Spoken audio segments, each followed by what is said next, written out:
Ladies and gentlemen, good morning, and welcome to class number 1 of this course for Tourist Assistant. We shall have 20 classes, and each one of them, we shall explain what is the professional job that we are asked to perform and to offer to the tourists. One of the biggest industries of Italy is tourism according to the various sources of data on the industry. 90% of the tourists speak English. Actually, more in detail, Americans are by far the most conspicuous number of English-speaking tourists in Italy.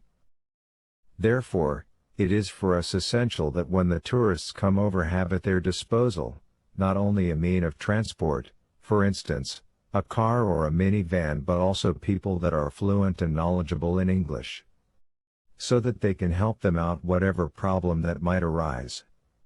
So it's a combination of these 3 skills that will be the center of our training. Now, as you can see in slide number 1, we do have a map of Italy that highlights the arrival points of major affluents of tourists, being the first one, the airport of Rome Fiumicino. Some tourists eventually land in Ciampino. That's the second airport of Rome. 0. But another number of tourists are more and more taking advantage of cruising lines to come and visit this beautiful country. Now, the cruisers that came over, they come with big ships, more than 300 meters long. They go around in a circle in the Mediterranean. Now, as far as Italy is concerned, they usually go to France, Spain, then they eventually come to Italy, and the first port that they touch is Livorno. We call them ports of call, that is the technical name for them. From Livorno, all of them, with rare exception, want to have a day excursion to Florence and Pisa. Usually they get at the dock at around 7 a.m. and then they would be expecting to start immediately after by car or minivan.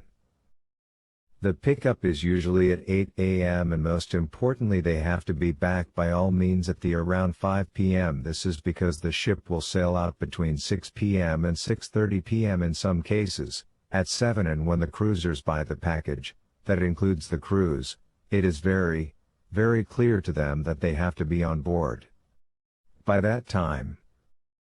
The deadline, it's usually 5 p.m. so it is essential to be back at the port at the gangway by 5 p.m. Now, if they don't make it, when they sign the contract, that includes the tickets of the cruise, the company tells them very clearly that if they miss the ship, they will have to pay to go to the next port of call of the ship. They are responsible. So if we are offering them a service of sightseeing and tour around, that responsibility comes on to us. So it is essential that punctuality is taken into account at a very high level. Now, once they are back on board, they usually relax, and then have a beer. In the evening they go for a formal, informal or semi-formal or casual dinner. This is one of the reasons why they take lots of luggage, as they keep changing clothes. The very next day they will show up in Civitavecchia. That's about 1 hour drive from Rome. And again, then I have to be picked up at 8 a.m. so that means that they're ready for a long day and they have to be back again at 5 p.m. at the latest. So where they are in Rome, they do have already a roadmap, a plan. They've been focusing. That's good, and we are very pleased, and we do appreciate their interest because that makes the tour much easier, as they already have information on what they are visiting, about Rome and its history. So, we are facing tourists that are competent. We are dealing with people who already have a clear idea of what they want to see. They have a perception of what is important. There is a TV channel on board of the ship that tells them about the places they are going to visit. So this we have to keep in mind, that information and the data and the history we going to say is compared to what they've been told. So, when they are back, at the end of the excursion, they should be satisfied for having learned about the huge, enormous heritage of mankind, that's Rome. During the tour they will probably want to have a snack or lunch. Keep always in mind the time frame you are moving in. They have to be back by 5 p.m., so it's a lot of information. In the next lesson we're going to focus and explain what is important for them. Everything is important, but what is more important for a tourist to know? So he can take home a good perception of the trip, and when he goes back he is happy to tell his friends about us, and the quality of the service he received. That's why we have to select what to say, because as there is so little time. The tourist is not ready to be spoken to for hours and hours, enumerating lots of names, dates, places. It's going to be boring for them. So what they wants to know are interesting information on the highlights, and we shall go back to those in the next classes. The next port of call for them will be at this point Naples. So, once they're in Naples, they already have information and they obviously would like to go to explore the famous Pompeii ruins. It is important to know that the 1 out of 2 tourists that visits Rome also goes to Pompeii. So what they want to see Pompeii, alternatively they might want to go up on the volcano Vesuvius. In that case remember that tickets have to be bought hours in advance, if not days. You will be going up a mountain. At the end of the car ride there is the entrance to the site. From that point there is about 1 mile of walking up to get to the mouth of the volcano. So, we will go back to this specific class on Naples in the future classes. This is the class number 1, and it's an approach to the general. So after Pompeii, they will also need a break, and that will happen when we shall stop in Sorrento. In some cases tourists prefer to see Amalfi and Ravello. Yes, Ravello is up in the mountains and it's the place where they hold very important music festival, Bring the Season. Okay. Now, as you can see in slide number 2. You see what kind of ships? We welcome the various ports. You'll have ships of various companies like the Royal Caribbean, the Celebrity Cruise, the Norwegian Cruise Lines, the Walt Disney Cruise Lines. Huge boats. They are, let's say, spoiled by the class of service they receive aboard, and we will try hard to provide the same quality level in our services. Match the cruise quality of service. It is essential so to provide a smooth and seamless travel experience. Senior citizens now, that is an important thing. Senior citizens are generally slow in moving around, so they have to be helped in and out the car or the minivan. Also, they must be offered, let's say at the regular interval, the possibility of facilities. Would you like to use the restrooms, sir? Are you okay?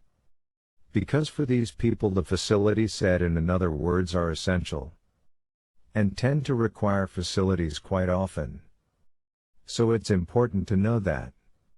Also it's a good thing too to keep me hydrated. Stops for fresh water are good. Have in mind that high temperatures are difficult for senior citizen, so the air conditioning will always have to be in good order. Mineral water would be a good idea to stop in a bar and get fresh water. Usually the tourist have plain, no gas, water. And it has to be very cold. Naturally there are those who Coca-Cola and other sodas. Carbonized drinks. Now, as you can see in slide number 3, we go back on to Rome and talk of passengers that arrive in Rome airports. Starting from the pickup. They arrive usually exhausted, as is a long flight from the USA. So what is the approach? What should be shown first and what should be shown after? Rome, thousands of years. And, we do have a choice.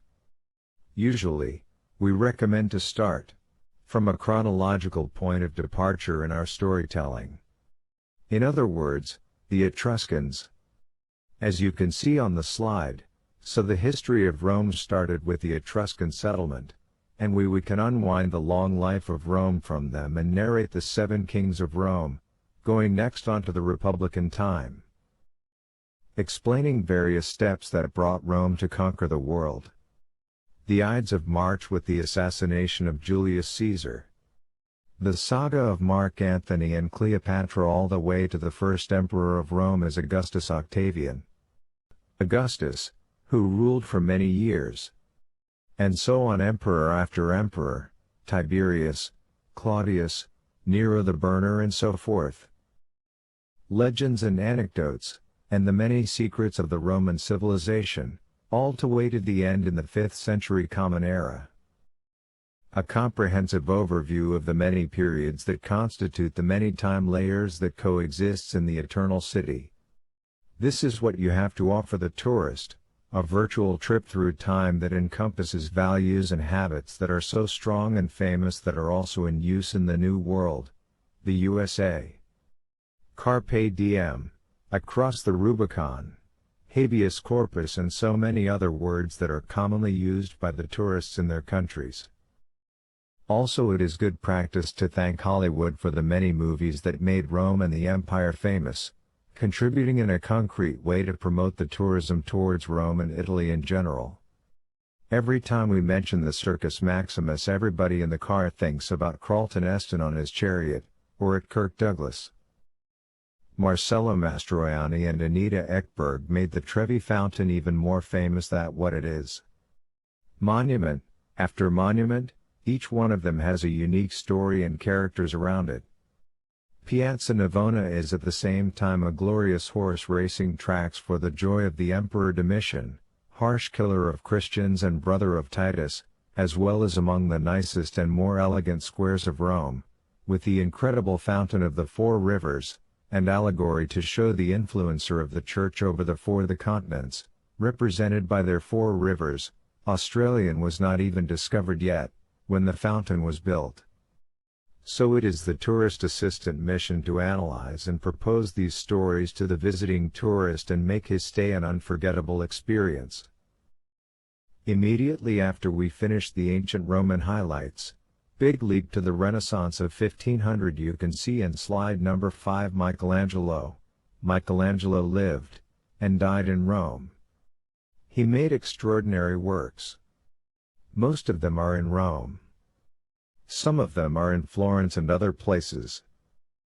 Time for the Vatican. After the Roman sites, we shall visit the Vatican. Narrate the history of the Vatican. Why it is an independent state, the Pope's role, the works of Michelangelo inside the church. And of course the Vatican Museum. Vatican Museum, it's by the way a lesson on its own. Also we shall explain why the Moses by Michelangelo is located in St. Peter's in Chains. Other highlight are the beautiful paintings of the Caravaggio, real name Michelangelo Merisi, is in the Church of St. Louis of the French.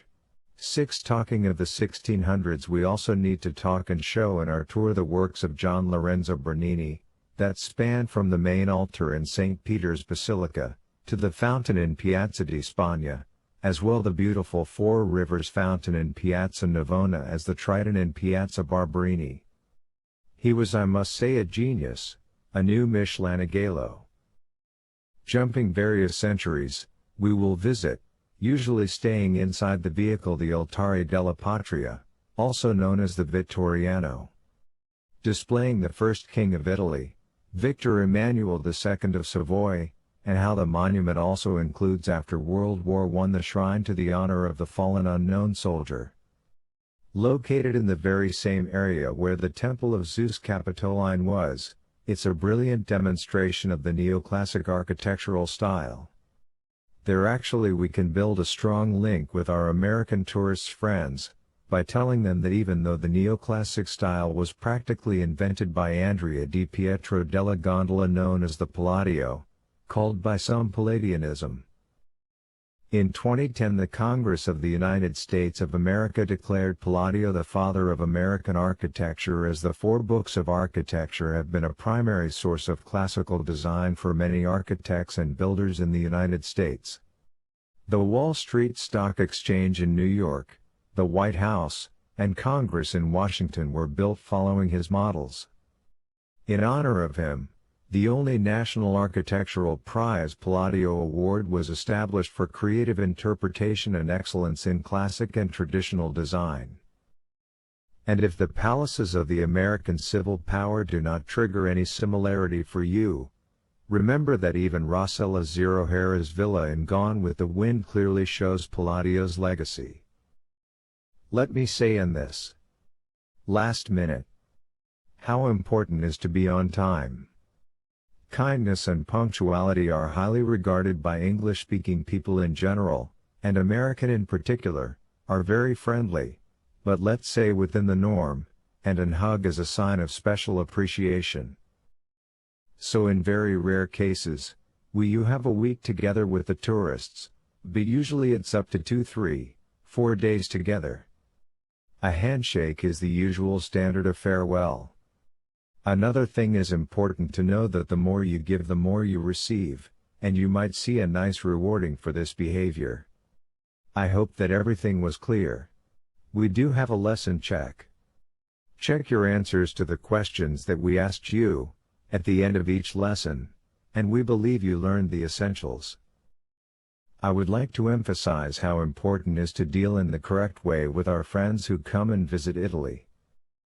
Another thing I would like to say is that this class can be heard anytime. It is always available round the clock. 24 hours a day for day, 7 days a week. 365 days a year. When it's given you have a password and you just click in and you can't repeat it until you get it straight. There's no problem in hearing it back a few times if you need to. Okay, ladies and gentlemen, this was lesson number 1. Thank you very much and have a nice day.